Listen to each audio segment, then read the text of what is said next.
시간이 뭐 그렇게 많지는 않은데요. 질문 짧게 질문하고 짧게 답변하는 것으로 그렇게 진행하도록 하겠습니다. 질문 좀 하시죠. 선생님께서 그 노동관계 말씀을 좀 하셨는데 잠깐만요. 유족회장이시죠? 네. 그동안 그죠? 노동조합에 귀족 노조라는 얘기가 많아요. 그 사용자 못지않게 귀족화된 그런 경향에 대해서 조금 설명을 좀 해주시면 좋겠습니다. 그 귀족 노조라는 말은 일단 제가 보기에는 그 노동조합을 싫어하는 사람들, 또 싫어하는 세력, 정치 권력자들이 프레임을 씌우기 위해서 만든 용어라고 일단은 생각이 되고요. 1억을 넘는다는 건데 1억을 넘는 수익을 노동자는 받으면 안 되는 건지 일단 그게 그래서 그 부분에 대한 개인적으로 귀족 노조라는 표현은 별로 적절하지 않다고 생각이 되는데, 다만 이제 저희가 노사관계를 볼 때 노동조합도 그렇게 나누는 봅니다. 예를 들면 대기업 노동조합과 공기업 노동조합은 굉장히 그 세력도 좀 크고 안정이 되는 그런 부분에 이제 비해서 사실 특성이 좀 다른 게 외국인 노동조합, 외국인 기업 노동조합, 또 중소기업 노동조합, 소기업 노동조합. 그 노동조합 50인 미만에는 노동조합을 결성하지 못해가지고 사실은 그 사람들한테 노동법이 가장 소외되어 있는데 그 사람들이 해결할 수 있는 역량이 안 되다 보니까 노조를 만들려다가 다 해고돼버리고 여기 노동조합 조직이 굉장히 적어요. 그래서 그런 부분들을 다 좀 특성에 맞게끔 봐야 된다는 생각이 들고요.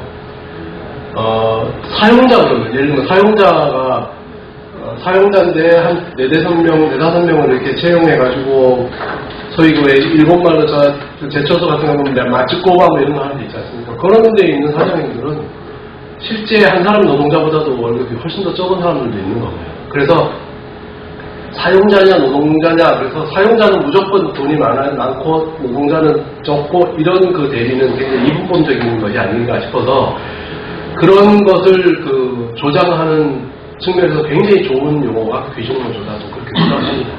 그래서 저는요, 노동자들도 당연히 이런 높게 벌 수 있어야 되고, 또 그것이 이 사람들을 깎아내리는 문제가 아니라 그렇지 못한 사람들을 끌어올리는 데 작용을 해야 되지 않겠나.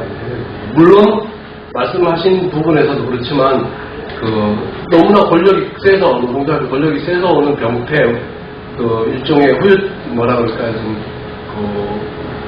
안 좋은 관성 뭐 이런 것들은 우려가 되고 그런 것들은 지적이 되는 게 맞는데 그걸 이렇게 틀로 씌워서 니네는 귀족노조야 라고 딱 얘기하는 부분은 굉장히 좀 좋지 않은 의도가 포함된 프레임이다. 저는 그렇게 생각합니다.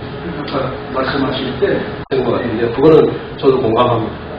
근데 그 부분은 더 오래 논의할 게 아니고 우리 이 교수님 입장에서는 귀족 노조는 없다. 노조도 좀 돈을 많이 벌고 하면 안 되는 건 아니지 않습니까? 물론이지요. 물론인데 그 다른 질문으로 네. 오랫동안 농사를 했었는데 저는 스웨덴에서 한 2년 정도 있었는데 그야말로 이 노화사가 함께 좀 합의해가지고 뭔가 좀 이렇게 더 잘 경영을 하고 더 성과를 올리기 위한 협력을 할 수 있을 것 같은데 우리나라는 그게 안 되는 거예요. 못하는 거예요. 어떻게 하면 그렇게 할 수 있을까? 노사가 상생하는 일종의 대타협되지는 그런 게 혹시 가능하다고 보시는지? 그러니까 소위 사회적 합의라고 하는 게 이제 그런 얘기거든요.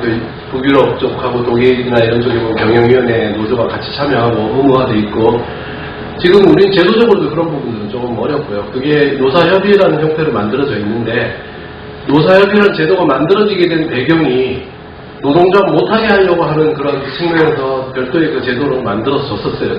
출발한 게 1980년도 소위 전두환 정권 들어서면서 그때 12월 31일 날 만들어진 법이 하나가 노사협의회법이었거든요. 그게 지금은 이제 근로자 참여 및 협력 증진에 관한 법률로 바뀌긴 했지만 그것이 제도적으로 경영 경영에 노동조합이 참여하는, 노동자들이 참여하는 그런 부분을 적극적으로 보장해 준다기보다는 사실은 그런 일종의 뭐 신용이라고 할 수는 없어요. 그 제도도 되게 중요한 의미는 있으니까.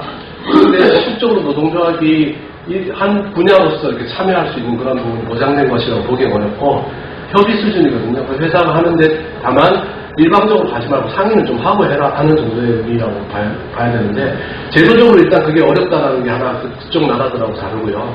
또 우리가 가지고 있는 기본적인 생각에, 이거는 이제 우리 오랫동안 내려왔던 그 노동 전시 사상 이런 부분이 결부돼서일 텐데, 우리의 제도상으로는 협력적 노사관계보다는 대립적 노사관계가 굉장히 뿌리 깊게 자리 잡고 있어서 이 틀이 이쪽으로 넘어오는 데 있어서는 제가 보기에는 아주 획기적인 변화, 근본적인 변화가 있지 않고서는 좀 어려울 거고, 그걸 막고 있는 거에 큰 부분 하나가 저는 분단이라고 생각합니다.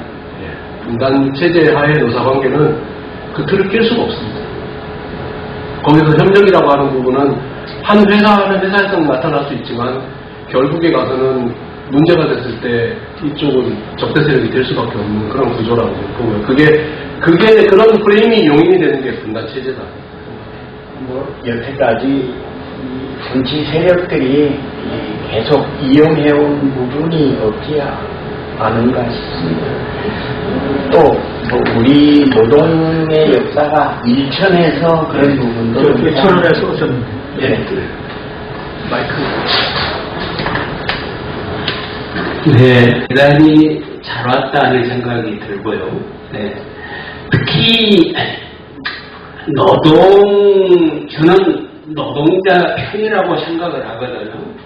네, 실제 뭐 노동 그런데 가입하거나 그러진 않았습니다만 항상 약자 편에서 나는 한다고 그러면 사용자 편보다는 노동자 편을 들어야 된다고 생각을 하면서도 제가 근본적으로 동의를 못한 이유가 있어요. 그거 보면은 자기들 이익만 챙기려고 하면서 전혀 말하자면 우리하고 관계없는 얘기들로 우리를 불편하게 만드는 저런 것은 좀 안 했으면 좋겠다 해서 실제 그분들하고 이렇게 부닥치는 그런 얘기를 하면은 자꾸 말하자면 자기들 가령 구체적으로 얘기를 한다고 하면 자기들이 정말로 말하자면 지금 이 비정규직 같은 사람들을 이렇게 얘기를 한다고 그러면은 사직하고 할 때 우리도 말하자면 좀 희생할 테니 니들 말하는 희생을 해서 말이야 이런 정도로 자기들도 조금 이렇게 양보를 하면서 무슨 이렇게 관계를 맺었으면 참 좋겠다는데 그런 것은 전혀 보이지 않고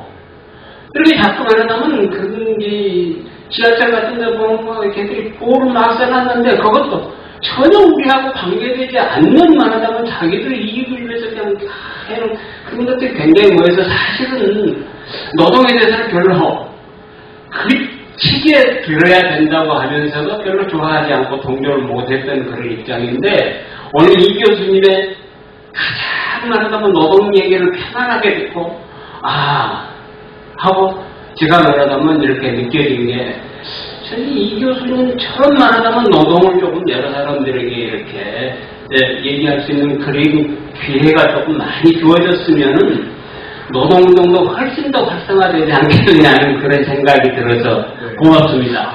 참 고맙습니다. 시간이 많이 흘렀는데요. 저희 오늘 이 교수님 그 강연은 상당히 오랫동안 또 아주 준비를 잘 하셔서 하실 말씀을 다 하시고 해서 좀 불필요한 부분들이나 또 더 필요한 부분은 편집 과정에서 유튜브로 만나보실 수 있습니다. 저희 강연은 이것으로 마치도록 하겠습니다. 감사합니다.